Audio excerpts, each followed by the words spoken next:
10 hantu terseram Indonesia. Pocong. Pocong adalah sesosok mayat yang berkain kafan yang sekilas nampak seperti guling.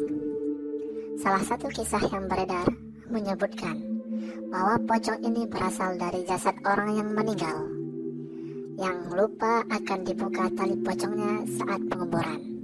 Tali pocong ini yaitu yang berada yang diikat di kepala, di pinggang, dan di kaki. Alhasil, sebagai bentuk protes dari pocong tersebut, ia pun menghantui orang-orang di sekitarnya. Salah satu keunikan dari hantu ini adalah cara berjalannya yang melompat-lompat. Bukan vampir, tapi pocong. Untuk penggambaran wajah, ada banyak versi. Ada yang banyak menyebutkan bahwa pocong berwajah rata, hitam, atau bahkan tak memiliki mata. Namun, kebanyakan di film Indonesia bahwa pocong merupakan berwajah yang ada seperti manusia. Namun, ya ada matanya. Kemudian ada sindar bolong. Nah, seperti yang kamu sudah ketahui bahwa sindar bolong ini juga tak asing bagi hantu yang sudah ada di Indonesia. Sering dikatakan bahwa hantu ini adalah sering disebut namanya dengan sundel. Namun bolong. Sundel bolong ini adalah sosok perempuan yang digambarkan akan memiliki lubang di punggungnya. Bahwa cerita ini diadaptasi dari negara tetangga yaitu Malaysia. Nah, sundel bolong ini banyak dikaitkan di Indonesia walaupun berasal dari tetangga sebelah. Namun bagaimana bisa ia bernasib seperti itu? Ya, konon katanya sebelum ia mati ia sedang hamil. Kemudian ada laki-laki yang tak bertanggung jawab yang memperkosanya hingga mati. Nah, kalian yang ingin memperkosa wanita, jangan main-main. Nanti wanitanya seperti sundel bolong. Kemudian ada laki-laki yang tak bertanggung jawab ini menelantarkan si perempuan ini. Kemudian si perempuan ini, bayi yang ia kandung tersebut berubah menjadi hantu lain. Bukan mamanya, tapi anaknya, yaitu tuyul. Sehingga sundel bolong melahirkan seorang tuyul. Sedangkan perempuan tersebut akhirnya menjadi sundel bolong yang gentayangan untuk membalaskan dendam. Nah, tuyul tersebut yang sering mencuri uang kalian. Seakan bolong cukup seram, masyarakat juga percaya bahwa punggung hantu ini dipenuhi oleh belatung. Kuntilanak. Nah, kuntilanak ini, siapa yang tak ngeri dengan kuntilanak? Sesosok kuntilanak ini merupakan hantu perempuan yang menggambarkan bagaimana seorang pengantin. Hantu perempuan ini merupakan pakaian seperti seolah pengantin yang berbaju putih, cantik, berambut panjang, dilihat dari belakang, bukan dilihat dari depan, dan punya mata yang merah. Menurut kepercayaan, masyarakat kuntilanak suka mengganggu anak kecil dan perempuan hamil. Menurut kepercayaan masyarakat, kuntilanak suka mengganggu anak kecil dan perempuan hamil, bukan laki-laki. Karena kalau laki-laki, ya pengen dinikahkan dong. Apa alasan dibalik obsesi tersebut? Konon katanya kuntilanak meninggal saat ia melahirkan. Ya hampir sama sundel bolong dong. Jadi ia gentayangan untuk mencari anaknya. Ya kalau sundel bolong, anaknya menjadi tuyul. Kalau kuntilanak, ya tidak deh, dia mencari anaknya. Hal ini juga mendasari penamaan hantu tersebut. Kuyang. Apakah kalian mendengar nama Kuyang sebelumnya? Saya sih belum. Saya cuma baca-baca aja. Beberapa tahun yang lalu sempat beredar bahwa pembicaraan masyarakat karena makhluk ini berasal dari Kalimantan Timur katanya. Hantu ini menggambarkan sebagai perempuan dengan rambut panjang tanpa badan. Wow, kepala aja dong. Telinga, mata, hidung. Mantap kali. Ia hanya memiliki kepala dan organ dalam. Lapisannya nggak ada. Mengerikan. Kayak mutilasi dong. Masyarakat setempat percaya bahwa kuyang adalah siluman yang haus akan darah, khususnya darah bayi dan wanita hamil. Kok hantu cewek semua dan anak-anak ya? Ternyata wanita hamil. Kok suka kali ya? Kok cowok nggak ada ya? Mana tahu ya? Ada yang tahu? Cowok kenapa nggak ada? Ini karena keduanya bersih dari niat-niat jahat. Oh gitu. Mungkin laki-laki banyak jahatnya dong. Suka itu ya laki-laki. Makanya hantu nggak pernah godain laki-laki. Kenapa ia bisa jadi seperti itu? Menurut kisah yang beredar, kuyang sebenarnya adalah manusia yang ingin menguasai ilmu hitam. Untuk melakukannya, ada harga yang harus dibayar, yaitu dengan lepas dari sosok manusia saat malam tiba. Ternyata siang jadi manusia dong. Semakin banyak darah yang disantap, semakin tinggi pula ilmu mereka. Atasan kuyang seperti ini. Aduh, mengerikan bagi wanita dan anak-anak kecil. Lea.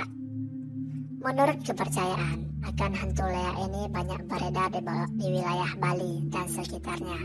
Lea diyakini sebagai penyihir jahat. Jadi, sebenarnya mereka adalah manusia, sama seperti hantu lainnya.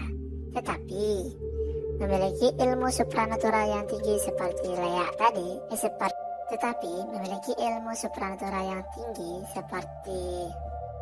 kuyang tadi. Namun Lea ini berada di siang hari, kalau kuyang berada di malam hari.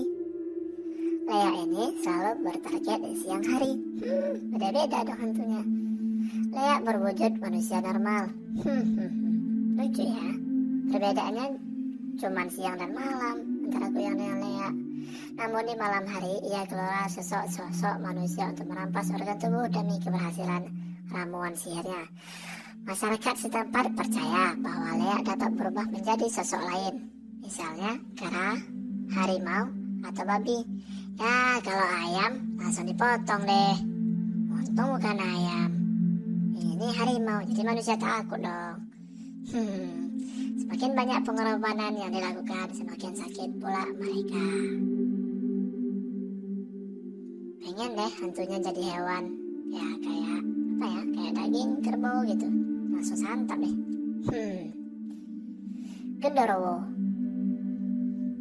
Genderuwo ini ya hantu berjenis kelamin laki-laki. Bukan cowok, bukan cewek ya. Ini laki-laki. Genderuwo ini adalah makhluk yang berasal dari mitos, yang berasal dari bangsa Persia. Namanya itu Gandarewa. Namun di Indonesia mereka digambarkan memiliki tubuh yang sangat besar, berbulu, dan memiliki taring berjulur ke luar mulutnya. Mereka banyak menempati bangunan tua, pohon besar, tempat yang lembab, dan hutan. Menurut kepercayaan masyarakat, makhluk ini berasal dari laki-laki yang meninggal dengan cara tak wajar. Wow, meninggalnya kayak mana ya? Diracun? Dibunuh? Atau di apa? Biasa kalau meninggal tak wajar. Kenapa tuh? Ada yang tahu? Ya tentunya saya tahu sendiri dong. Ngerinya ketika menjadi genderuwo, mereka akan mengubah fisiknya menjadi manusia dan menghamili perempuan. Oh, berarti genderuwo dong yang menghamili para hantu tadi. Makanya dia tidak bertanggung jawab. Aduh, genderuwo. Tuyul. Nah, tuyul ini yang katanya tadi anak dari Sundar Bolong. Kemudian ada tuyul yang curi-curi uang orang. Kok bisa ya? Mau dong. Gelap. Hantu ini sangat populer di Indonesia karena menjadi pemeran utama. Ya kalau pemeran utama dalam film-film ya rata-ratanya tuyul ini. Ya hantu anak kecil, kepala botak.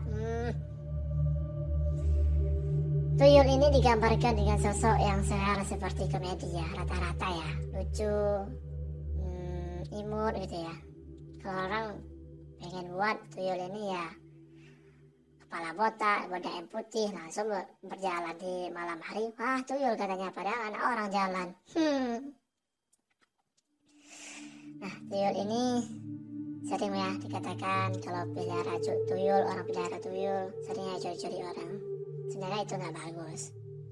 Kalau pengen curi-curi duit orang, ya carilah kayak perampok. Ya langsung dihantam kan, ini nggak tuyul. Nggak boleh lah pakai ilmu hitam. Nah, kemudian ada wewe gombel. Nah, wewe gombel ini dikatakan sering keluar setelah maghrib. Ya, kalau orang-orang tua jangan keluar dong setelah maghrib. Kalau nggak mau nanti diculik wewe gombel. Bukan dicewek ya, diculik.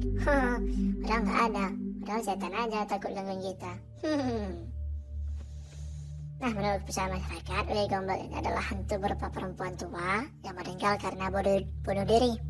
Alasannya, ia dituduh membunuh suaminya yang selingkuh oleh orang sekitarnya. Nenek-nenek ini dikenal sangat menyukai anak kecil sehingga ia sering menculik mereka. Namun, tenang saja, wewe gombel tak akan menyakiti anak tersebut. Malah disayangi dong.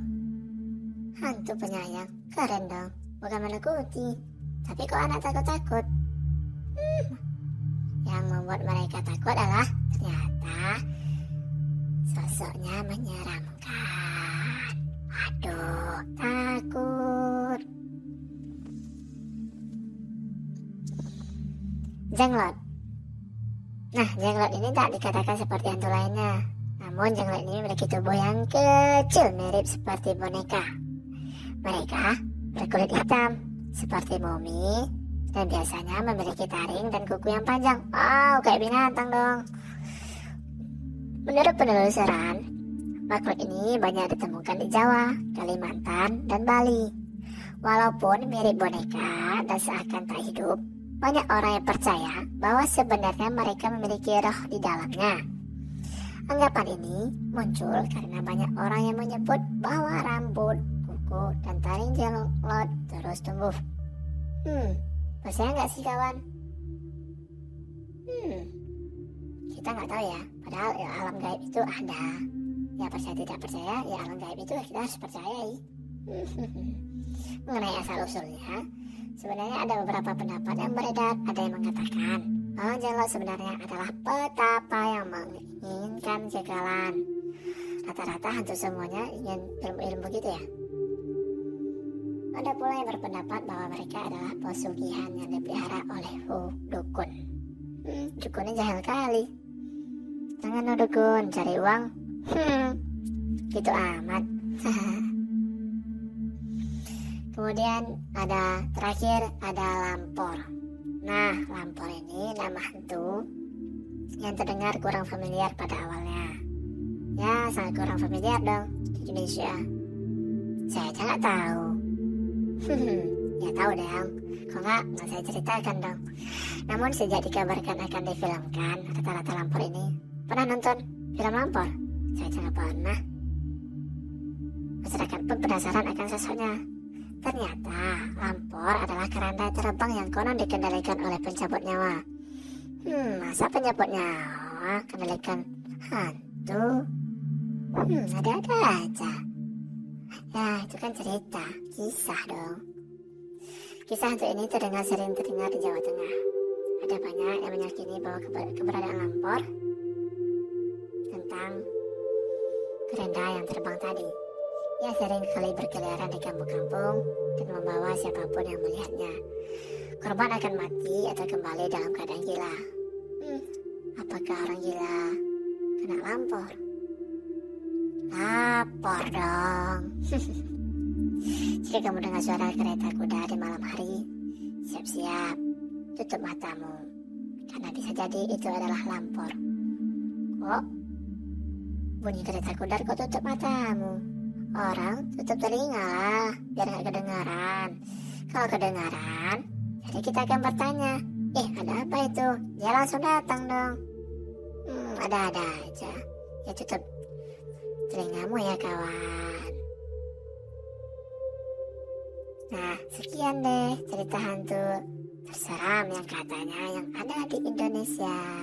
Terima kasih. Salam hormat, horor malam Jumat. Ya kadang ada komedinya. Bye-bye.